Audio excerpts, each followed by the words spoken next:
So here's one thing I do know. If you were in my class, you would not simplify this equation by doing this. That is not correct. However, let's be real. A lot of students make this mistake because they see expressions separated by multiplication and they know the division property. Whenever something is the same in the numerator and the denominator, you can divide it out. But ladies and gentlemen, this subtraction sign ruins it. So we can't apply the division property in this manner to simplify it. But it makes it so easy to do that. That's all we simply want to do. So what do we have to do then? Well, what we have to do is we actually have to get rid of this subtraction sign. And to do that, it's actually a little counterintuitive because we always want to look into putting things in factored form, which it looks like it is, but it's not. When you have something in factored form, that means every single term or expression is separated by multiplication. We don't have that yet. So what we need to do is we actually need to apply multiplication before we can apply factoring.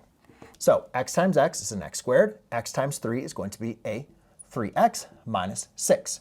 Over here, I'm going to have a x squared plus 3x minus 2x, and then let's see, minus 6.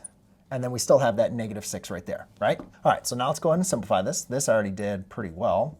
That does not look factorable though, so it doesn't really seem like anything I can do there. And then over here, that's going to be a x squared plus x minus 12. Okay, now let's go ahead and take a look to see if we can factor it. What two numbers multiply to give me negative 6 that are going to add to give me a positive 3? Well, one needs to be positive, one needs to be negative, and the difference between 2 and 3 is 1. The difference between 6 and 1 is 5. So this is not going to be factorable across rational numbers. So therefore, this is non-factorable. But here, we might still have some asymptotes, right? So let's go and see what two numbers multiply to give me negative 12, but are going to add to give me a positive 1. Well, again, two numbers, one positive, one negative, since it's a negative term, and then have a difference of 1, well, that'd be 4 and 3, right? So positive 4 and negative 3.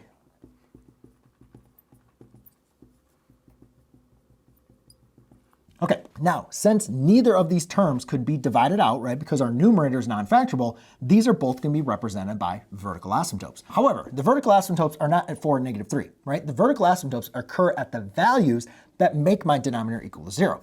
So, well, let's look over here. What number makes this equal to 0? Well, that's negative 4.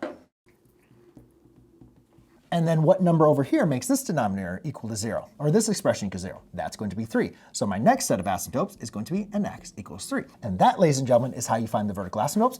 If you want to know how to find the x and y intercepts of an expression like this, then check out the next video I have for you here.